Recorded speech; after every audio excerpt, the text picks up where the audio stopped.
minutes in here. And it came to pass, verse 10, Genesis 7, and it came to pass after 7 days that the waters of the flood were upon the earth. Verse 11, in the 600th year of Noah's life, and we're going to get specific. The Bible is a history book. We're going to give you month, all the way down to the day, all right? In the 600th year of Noah's life, he's 600 years old, in the second month, the 17th day of the month, the same day were all the fountains of the great deep broken up, and the windows of heaven were open. Stop right here. We just got, this guy is 600 years, 2 months, and 17 days old when the fountains of the deep broke up. It does not get any more specific than that. I mean, that is why God done this. This is why He's protected this work. It's so that it can keep backing itself up continuously. And it will. Even the future things that are in here are going to make sense. That they will be history. They're going to happen. So the fountains of the deep were broken up, and the windows of heaven were open. Are we talking about figurative windows? I'm not going to name a specific brand. Who knows what how people are. We're not talking about literal windows of heaven. We are not really talking about literal fountains of water. We're talking about they burst forth like geysers. You can look at a lot of the things, landmarks, and things on this earth right now to this very day, and you'll see from the air a little green circle, and the most beautiful water you ever saw in it, fresh water, and it goes on for miles. Some of them, many of them, they have never found the bottom of. And I wonder what bored, what hid or made this. It came out. It came out. Maybe it wasn't lava. There's no evidence. Usually lava will leave. It's not hard to tell what is a lava tube and what is just a hole in the earth. Be that as it may, let's move forward. I'm not talking about windows, okay? Nobody's opening a window and it raining. He's talking about he made it rain. He is the rainmaker. He is the maker. Verse 12, and the rain was upon the earth 40 days and 40 nights. It rained non-stop, hard, for as far as he could see, as far as he sailed, for 40 days and 40 nights. Noah sailed, it rained. Verse 13, in the selfsame day entered Noah and Shem and Ham and Japheth, the sons of Noah, and Noah's wife, and the 3 wives of his sons with him into the ark. They, and every beast after his kind, and all the cattle after their kind, and every creeping thing.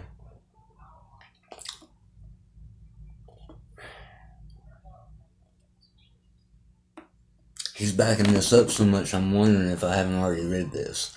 There's nothing left to chance. He's making sure you understand, and I understand, 100%.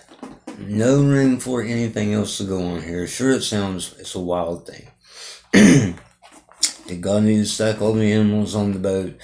He didn't have to. No. We wouldn't have to.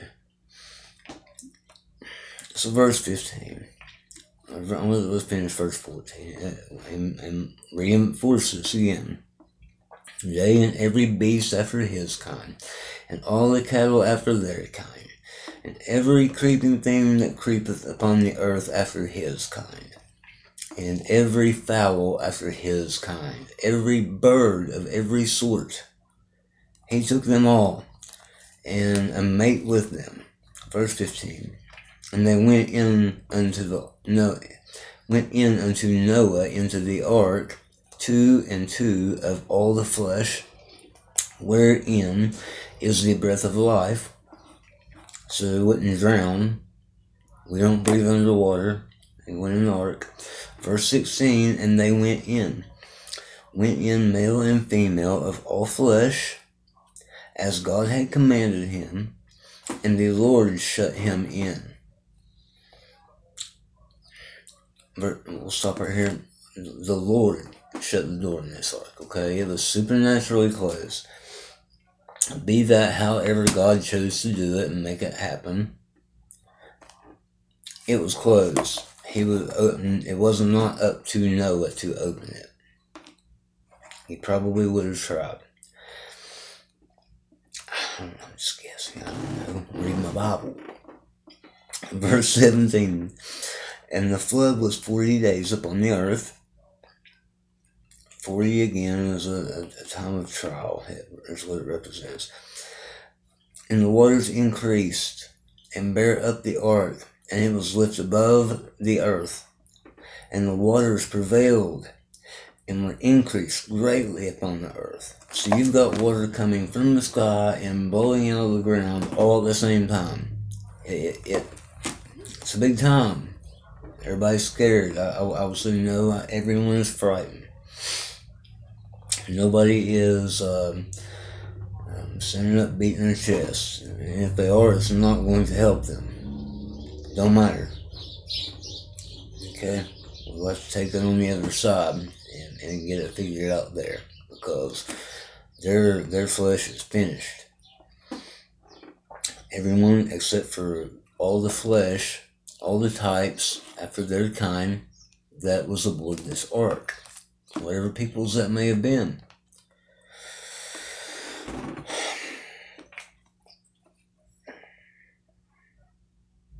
And the ark went upon the face of the water. So he was sailing along. He was floating along, bobbing around.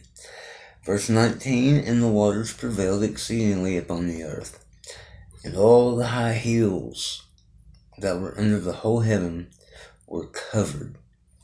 15 cubits and upward did the waters prevail, and the mountains were covered.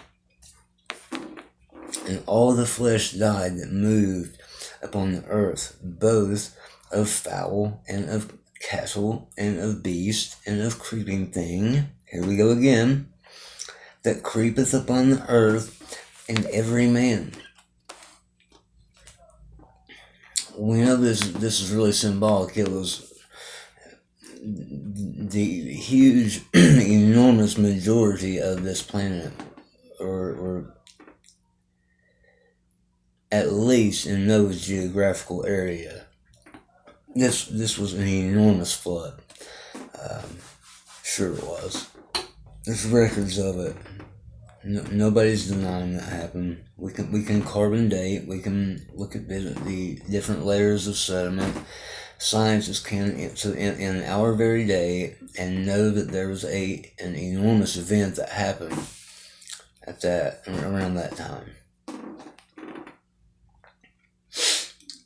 Every man, verse 22, and all in whose nostrils was the breath of life, of all that was in the dry land died, and every living substance was destroyed which was upon the face of the ground, both man and cattle and creeping things.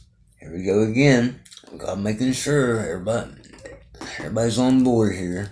Let's see how this could be possibly confusing. And the fowl of the heaven, and they were destroyed from the earth. And Noah only remained alive, and they that were with him in the ark. So we have survivors here. Lots of survivors here. Just even aboard this ark, there are survivors. verse 24, and this will finish this chapter.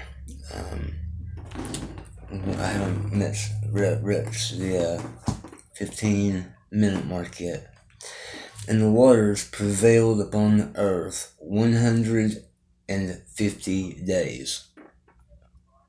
I'm going to go ahead and I'm going to start verse 8, or verse 1 here in chapter 8, but I won't go into it.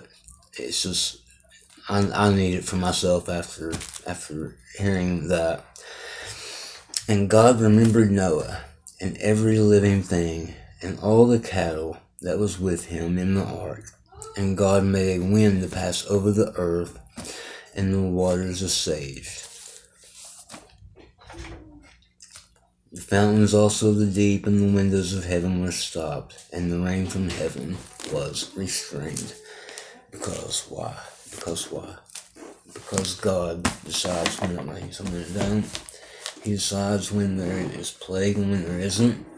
He decides when there's good times, there's bad times, night, day, life, death, good and evil is all His, all of it.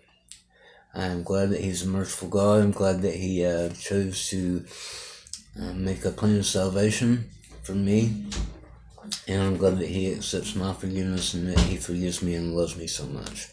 Thank you all. Keep on coming back, and we'll be in Genesis chapter 8 next. Thanks. My P.O. box is back up there.